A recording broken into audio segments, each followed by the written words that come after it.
दोस्तों, मेरे पास प्रश्न आया है कि प्रार्थना कैसे करी जाए, ईश्वर की भक्ति कैसे करी जाए, क्या शब्द बोले, ईश्वर से कैसे बात करें कि वो सुने, समझे, हमें अपनाए, हमारा अपने शब्दों पर ही पूरा भरोसा हो कि वो सुनेंगे।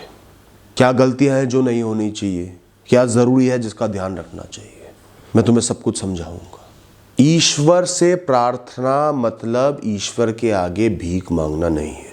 इस दुनिया में मैंने ज़्यादातर लोगों को सिर्फ मजबूरी में, दुख में ईश्वर के दर पर जाते देखा है। उनसे प्रार्थना करते नहीं, उन पर हुक्म चलाते देखा है कि मेरे साथ ये नहीं हो सकता, ये कैसे कर सकते हो तुम मेरे साथ। ईश्वर से प्रार्थना मतलब हर दिन, प्रतिदिन, बारिश हो, आंधी हो, तूफान हो, ईश्वर के दर पर जा रहे हो या उनसे प्रार्थना कर रहे हो, उनका ध्यान कर रहे हो। और हो सके तो हर दिन का एक समय ज़रूर फिक्स कर लो। ईश्वर का नाम ध्यान कभी भी करो, पर प्रार्थना करने का ना समय फिक्स कर लो। बहुत कुछ सोच के कह रहा हूँ, बहुत अच्छा रहेगा। फिर उस समय चाहे कोई काम आ जाए, बारिश आ जाए, धूप निकल आए, मन ना हो रहा हो, डिप्रेशन सा हो रहा हो, भूख लग रही हो, प्रार्थना ज़रूर करना। सिर्फ थोड़ी सी बारिश आ गई और तुम कह रहे हो मैं आज प्रार्थना करने नहीं जाऊंगा, आज दर्शन करने नहीं जाऊंगा, और फिर सोचते हो कि जीवन के बड़े बड़े तूफानों से वो तुम्हें निकाल ले। जैसी उनकी भक्ति करोगे वैसे ही वो तुम्हें मिलेंगे। जब भी हम ईश्वर से प्रार्थना करते हैं उसमें 6 जरूरी चीजें होती हैं। ग्रेटिट्यूड, उनका एहसानमंद होना, उन्हें शुक्रिया अदा करना। जीवन में जो कुछ भी अच्छा है, और जीवन में हमेशा 90% चीजें अच्छी ही होती हैं। चाहे फेल हो गए हो, कोई नुकसान हो गया हो, किसी से बिछड़ गए हो, तो भी ज़्यादातर चीज़ें सही चल रही हैं, उनके लिए शुक्रिया अदा करना। फिर आता है प्रेम का भाव, प्रेम दिखाना। फिर आता है ध्यान लगाना, ख्यालों को ख़त्म करना, सारा ध्यान उन पर लाना। फिर आता है भरोसा जताना, विश्वास जगाना। फिर आती है प्रार्थना कि जीवन सही चले, मैं स्वस्थ रहूं, आपकी भक्ति करता रहूं, अपने कर्म करता रहूं, मेरे ही कर्मों का फल मुझे इस जीवन में मिलता है। हो सकता है मेरे कर्म बहुत बुरे रहे हो, आप पर मेरी रक्षा कर लेना। बुरे कर्मों के प्रभाव से, बहुत बुरे कर्मों के प्रभाव से मुझे बचा लेना, मैं अच्छे कर्म करूंगा। और एक वादा कि मैं आपके नाम से आपके लिए इंसानियत रखूंगा, सबकी मदद करूंगा, मदद का भाव रखूंगा, अहिंसा के मार्ग पर चलूंगा, किसी को नुकसान नहीं पहुंचाऊंगा, जितना हो सकेगा सबकी मदद करके चलूंगा। अभी मैंने आपको एक बेसिक लेआउट बता दिया है, अब मैं आपको प्रार्थना करके बताता हूं। हे ईश्वर, आपका बारंबार शुक्रिया जो कुछ भी आपने मुझे दिया है सबके लिए। मेरे जीवन की हर खुशी, हर सहूलियत आपकी दी हुई है। मेरे पास बहुत कुछ है, मुझे तसल्ली है, मैं खुश हूं जो कुछ भी आपने दिया है उसमें। मैं शुक्रगुजार हूं जितना कुछ आपने मुझे भर भर के दिया है जीवन में। हे ईश्वर, इस जीवन में मुझे आपसे ऊपर कुछ नहीं चाहिए। सब बेकार है इस दुनिया का, सबसे ऊंचे आप हो मेरे लिए। आपके आगे किसी वस्तु, व्यक्ति की कोई अहमियत नहीं रह जाती। आपका साथ होना, मेरा महसूस करना कि आप साथ हो, और आपके चरणों में पड़े रहने से ऊपर मेरे लिए कुछ नहीं है। मैं तो आपके पाँव के नीचे पड़ा हुआ छोटा सा कंकड़ हूं, मुझे हमेशा अपनी शरण में रखना। मेरे लिए आपकी दी हुई राह, आपके समझाए हुए रास्ते अनमोल है, मैं सदा उन पर चलता रहूंगा।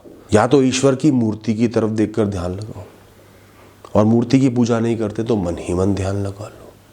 वो तुम्हारे सामने खड़े हैं, और कुछ जरूरी नहीं है, और कुछ कीमती नहीं है, और किसी की कोई परवाह नहीं है। अब सब कुछ बेकार है, सस्ता है, किसी काम का नहीं है। ये ईश्वर का समय है। मन में एहसास रखो कि ख्याल पैदा होंगे, विषय सामने आएंगे मन के, उस समय भी मुस्कुराओ और उन्हें जाने दो, उनसे भागो मत। बस बार बार अपने ध्यान को ईश्वर पर केंद्रित कर लो और उन्हें बता दो तू अभी इतना महत्वपूर्ण नहीं है, इतना अहम नहीं है। ईश्वर की शक्ति पर भरोसा रखो। इस ब्रह्मांड से ऊपर वो है, इस प्रकृति से ऊपर वो है। वो सब कुछ संभाल सकते हैं, सब कुछ बदल सकते हैं, हर अपेक्षा, हर सोच बदल सकते हैं, हर भविष्य बदल सकते हैं। सब उन पर सौंप दो और उनके ध्यान में मग्न हो जाओ। उनसे कहो, हे ईश्वर, आपकी ताकत को कौन नहीं जानता, आपकी शक्तियों को कौन नहीं जानता। क्या आपके आगे कोई टिक सकता है इस सस्ती दुनिया में? आप मुझे अपनी छांव में रखना। मेरा जीवन तो आपको समर्पित है, आप संभाल लेना। मैं सही कर्म करता रहूंगा, जो राह आपने दिखाई है चलता रहूंगा, सबका भला करता रहूंगा, किसी को नुकसान नहीं पहुंचाऊंगा, किसी को दुख नहीं दूंगा। आप मुझे सही राह दिखाना, मैं भटकूं तो मुझे वापस ले आना। बस अचानक लगने वाले झटकों से मेरी रक्षा करना और मुश्किल समय में खड़े रहने की मुझे ताकत देना। जीवन की इस यात्रा से मुझे आपने ही तारना है प्रभु। मैं आपसे वादा करता हूँ, मन वचन काया से किसी को दुख नहीं पहुँचाऊँगा, हिंसा नहीं करूँगा, किसी का बुरा नहीं करूँगा। जो भी ज़रूरतमंद दिखेगा सबकी मदद करूँगा, काम आऊँगा, चाहे उसके बदले मुझे कुछ खोना पड़े, कुर्बानी देनी पड़े। मैं कमज़ोरों की रक्षा करूँगा, भूखों को खाना दूँगा। मैं खुद को कभी भी नशों में, गलत कामों में खोऊंगा नहीं, वासना में खोऊंगा नहीं, जागृत रहूँगा और हर तरीके से आपकी बनाई प्रकृति की सेवा करूँगा। इसके बाद जो भी आपके ईश्वर का मंत्र हो उसको कई बार पढ़ लेना, जितना आपको अच्छा लगे। और आपके मन में ये जो आपने प्रार्थना करी है इसके ही ख्याल बसे होंगे, उस समय भटकेगा नहीं ख्याल, और मंत्र के ख्याल होंगे और ईश्वर का ख्याल होगा। ये जो भी प्रार्थना आपने करी इसको दिल के कोने कोने से आपको महसूस करना है, सिर्फ बोलना नहीं। अब बात करता हूँ डूज एंड डोंट्स की, क्या करना चाहिए क्या नहीं करना चाहिए भक्ति करते हुए, प्रार्थना करते हुए, मंत्र पढ़ते हुए। जब भी आप किसी मंत्र का उच्चारण करते हो, जैसे किसी का प्रश्न आया हनुमान चालीसा के लिए मेरे पास, जल्दी नहीं, भागना नहीं, फास्टेस्ट फिंगर फर्स्ट नहीं है। तेज़ी के चक्कर में, जल्दी के चक्कर में सारा मतलब खो दोगे, भावना खो दोगे, बोलते जाओगे, कुछ फ़ायदा नहीं होगा, गिनती बढ़ती जाएगी। बस फेल्ड प्रेयर।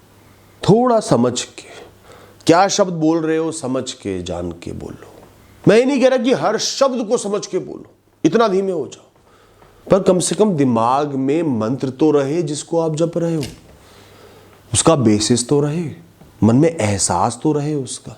मैं ये भी नहीं कहता कि जो उस मंत्र का मतलब है, जैसे हनुमान चालीसा का जो जो मतलब है लाइन बाय लाइन, मैं नहीं कहता सबको याद करके पढ़ो, उससे फिर आपका ईश्वर की भक्ति से, प्रेयर से ध्यान चले जाएगा। पर आपको उस मंत्र का मतलब समझ में आना चाहिए, इतनी समझ होनी चाहिए।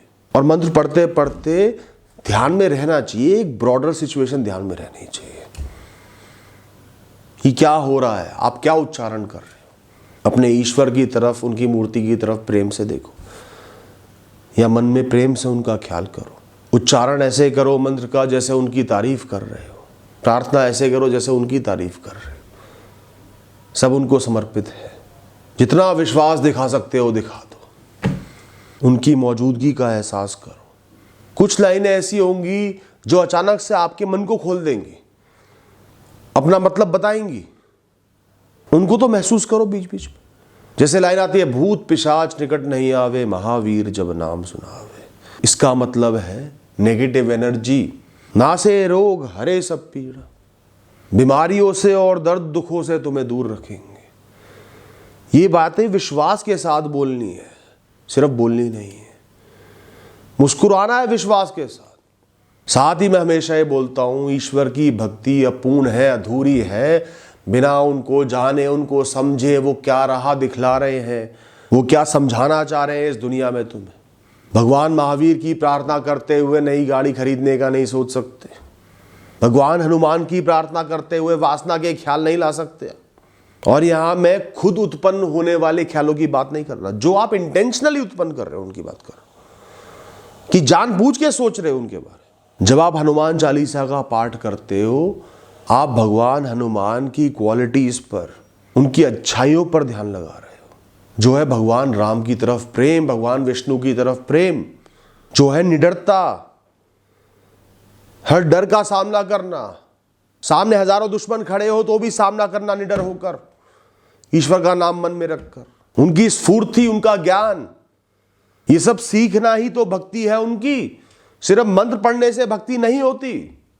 तुम ईश्वर को मूर्ख नहीं बना सकते, चार अच्छी बातें बोल दूंगा वो मेरी सुन लेंगे। वो समझते हैं कर्मों को, तुम्हारे भावनाओं को, तुम क्या सोच रहे हो, क्या कर रहे हो। More than your words, your intentions matter. जब भी आप मंत्र का जाप कर रहे हो, प्रार्थना कर रहे हो, आपकी जो आवाज है वो आपके सर में और आपके शरीर में इको होनी चाहिए, मौजूद होनी चाहिए। इस तरीके से मंत्र पढ़ो। चेहरे पर शांति का भाव और मुस्कुराहट होनी चाहिए। कोई शंका नहीं, कोई डर नहीं, सिर्फ भरोसा। और प्रार्थना करते समय ईश्वर से धीमे हो जाओ, कोई जल्दी नहीं, कुछ भागे नहीं जा रहा। एक और चीज़ कहूँगा, जब भी ईश्वर से प्रार्थना कर रहे हो उसको बीच में मत रोकना। ध्यान देना, जब भी तुम प्रार्थना करते हो बीच बीच में रुकावटें आती हैं, उसी समय ज़रूर आती हैं। किसी ने आवाज़ लगा दी, कोई ज़रूरी फ़ोन आ गया, डोरबेल बज गई, कोई बीच में बोल रहा है। सबसे पहले प्रार्थना पूरी करो, उसके बाद जवाब देना, उसके बाद आगे बढ़ना, उसके बाद कुछ और करना। तभी तो तुम ईश्वर को महत्वपूर्ण दिखा रहे हो, हर विषय भोग से उनको ऊपर दिखा रहे हो। कोई बिल्कुल इमरजेंसी आ जाए तो अलग बात। दोस्तों, प्रार्थना करते हुए कभी भी उत्पन्न होने वाले बुरे ख्यालों की परवाह मत करना, चिंता मत करना, उन्हें होने देना। जब भी आप प्रार्थना करने बैठोगे बुरे ख्याल आएंगे, कंपल्सिव थॉट्स आएंगे। ईश्वर उनकी परवाह नहीं करते, उनसे कोई कर्म बंधन नहीं होते। उनको आने दो और जाने दो। तुम सिर्फ अपनी भक्ति पर, अपनी प्रार्थना पर ध्यान देते रहो, आने जाने दो। ख्याल सिर्फ तभी कर्म बंद करते हैं जब वो अपनी मर्जी से पैदा किए जाते हैं, सोच पैदा की जाती है। प्रार्थना करते करते किसी सुंदर इंसान के बारे में सोचने लग गए, वो है खराब ख्याल, वो प्रार्थना को रोक रहा है। अपने आप उनका ख्याल उड़ते हुए आ गया तो उसे जाने दो, हट। प्रार्थना का ये तरीका बनाओ और मैं लिख कर देता हूँ, ईश्वर आपकी सुनेंगे। हर चीज़ से ऊपर, हर बुराई से ऊपर, हर कर्म से ऊपर आपकी सुनेंगे। Thank you and all the best.